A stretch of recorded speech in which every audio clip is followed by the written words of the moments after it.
Nah, teman-teman, akhirnya saya berhasil meminta kesediaan Pak Tommy Winata, pengusaha dari Arta Graha Group, untuk bicara. Tadinya nggak mau diwawancara, tapi bukan jurnalis kalau tidak bisa memaksa narasumbernya, karena Pak Tommy ini susah banget. Padahal saya udah kenal lama. Tapi Pak Tommy ini satu dari pengusaha top, pengusaha Indonesia yang diundang bertemu dengan presiden di istana. Yang kita tahu ada 2 kali. Yang pertama kan memang kita tahunya dari postingan di Instagramnya Sekretaris Kabinet. Kemudian yang kedua juga sama ya, di postingan dari istana. Pak Tommy waktu diundang itu dikasih tahu berapa lama sebelumnya? Seingat kami pagi-pagi sekali. Pagi ya. Jadi sore ketemunya ya. Nah, Ketemunya kalau nggak salah jam 2. Nah, apa tema utama dari pertemuan itu? Tidak ada tema khusus spesial, tapi hanya dalam rangka membangun spirit kita sebagai anak Indonesia, pengusaha Indonesia, bagaimana peran-serta kita dalam mengisi pembangunan, serta bagaimana pemerintah dalam hal ini pemerintahan Pak Prabowo untuk bisa lebih jemput bola dan ketemu dalam titik yang pas agar mempercepat proses pembangunan ekonomi dan kinerja ekonomi, kan, demi terciptanya harmonisasi, kan, terhadap pertumbuhan ekonomi yang baik, kan, antara kebijakan pemerintah, laku ekonomi, pertumbuhan serta lapangan pekerjaan yang ujungnya juga berdampak kepada, kan, win-win solution antara pemasukan negara, kan, dengan peningkatan kualitas mutu pengusaha. Apakah ada agenda spesifik, misalnya Presiden menjelaskan tentang program-program unggulan, lalu minta dukungan dari pengusaha yang hadir gitu? Saya kira Presiden menjelaskan program-program Presiden dalam soal hal-hal yang bagaimana menyangkut hilirisasi dalam membangun pertumbuhan ekonomi Indonesia, agar tidak lagi kita memainkan peranan hanya sekedar menjual barang mentah, dan itu sangat betul sekali. Dan kedua, Presiden ingin sektor kreatif, sektor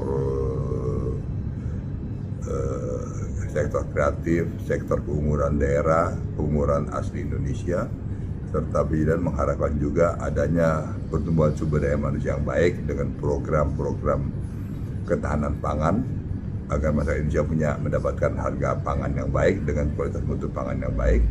Serta juga program beliau menjelaskan maksud dan tujuan beliau membangun kualitas gizi untuk anak-anak, remaja dan pemuda Indonesia. Serta Presiden juga menginginkan juga bagaimana mereka ini bisa tumbuh menjadi kader-kader bangsa yang baik. Nah, dalam soal pertumbuhan ekonomi, beliau juga memberikan gambaran maksud dan tujuan beliau dalam membangun Danantara. Dan Danantara itu murni adalah menangani proyek-proyek nasional yang besar-besar, bukan Danantara dipakai untuk proyek-proyek sosial. Yang selama ini banyak orang salah mengerti seolah-olah Danantara dipakai untuk proyek-proyek yang sosial. Itu benar-benar suatu badan usaha besar milik negara atas perkumpulan daripada BUMN-BUMN strategis untuk membangun ekonomi Indonesia dengan membangun proyek-proyek strategis yang bersifat komersial strategis yang bisa meningkatkan kemakmuran dan kualitas pertumbuhan Indonesia. Yang kami lihat adalah suatu kombinasi kepengurusan yang terbaik saat ini yang bisa dibentuk. Dan saya kira market harusnya sudah mempelajari dan kami yakin akan disambut baik. Kita pun semua merasa tenang dan percaya terhadap progres dan hal-hal yang positif akan dilakukan oleh Danantara dengan beberapa proyek strategis yang menjadi prioritas Danantara itu sendiri. Dan kami sekarang membangun instrumen kinerja kita untuk menyesuaikan dan menselaraskan apa-apa yang diarahkan oleh pemerintah maupun apa-apa yang sejalan dengan program pemerintah, sekaligus juga apa-apa yang sejalan dengan kinerja Danantara.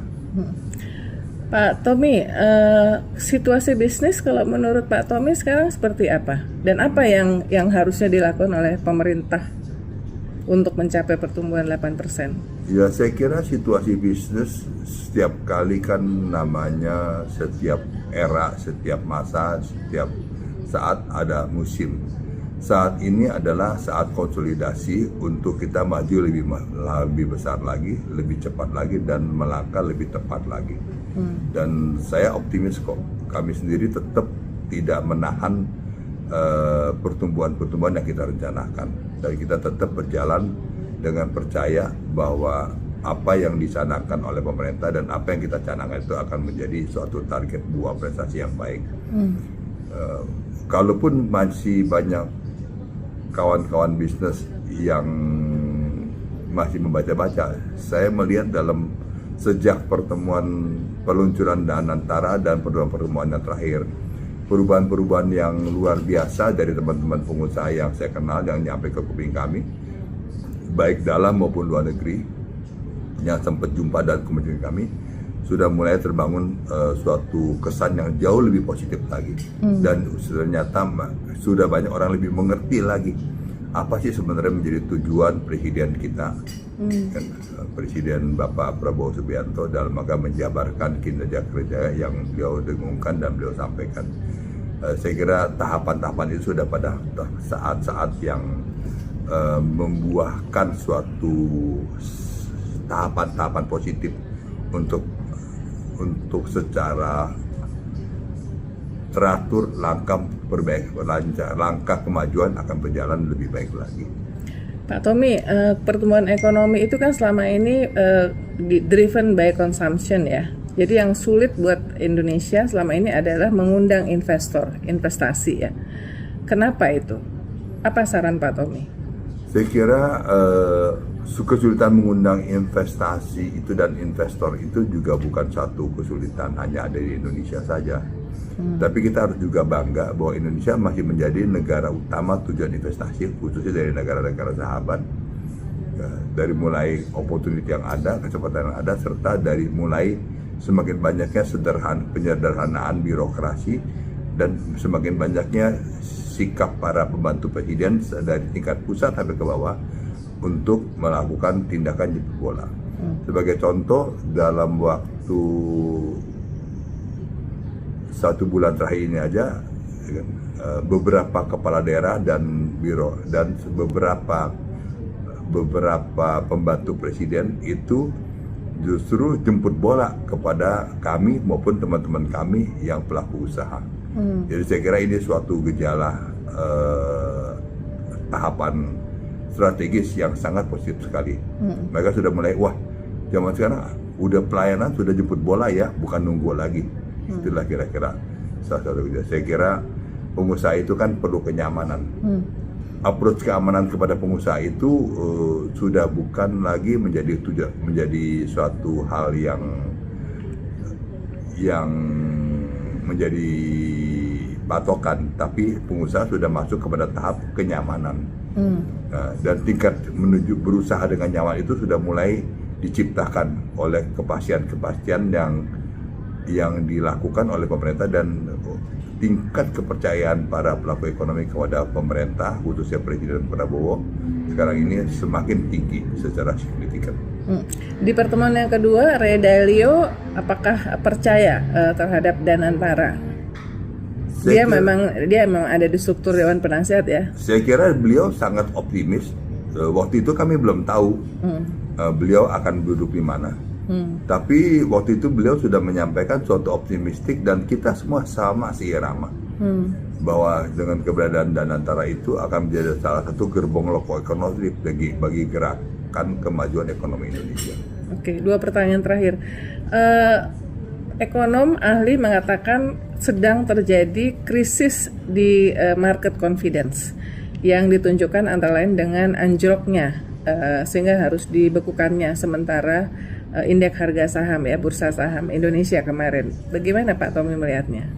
Kalau saya kira yang namanya itu adalah hukum pasar. Orang bilang up and down. Apalagi kita menghadapi pada saat masa-masa transisi kebijakan-kebijakan yang sedang diperbaiki. Dan maklum sekali kalau dalam rangka pelaku ekonomi asing yang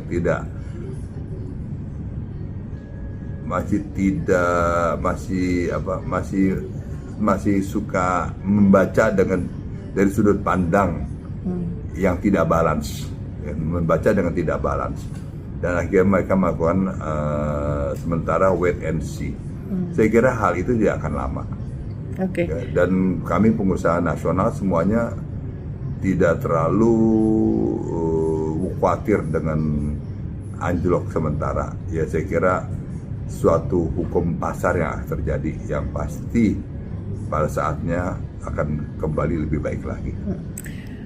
Sekarang juga sedang ramai dibicarakan soal kekhawatiran dari kalangan pengusaha dan investor terhadap tekanan-tekanan dari ormas.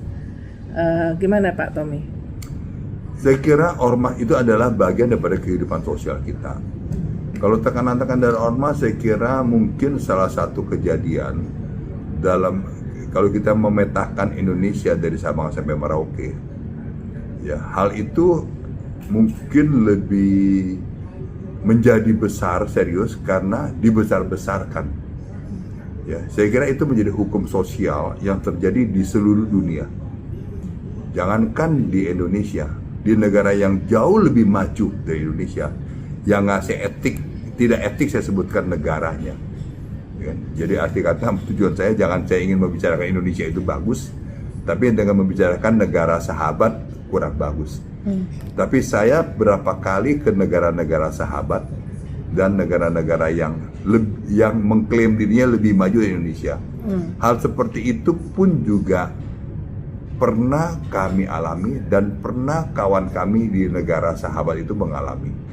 Tetapi opini itu tidak terbentuk, karena itu menjadi, orang bilang istilah 1/1000 per mil dari suatu kejadian dalam kehidupan sosial di dalam masyarakat.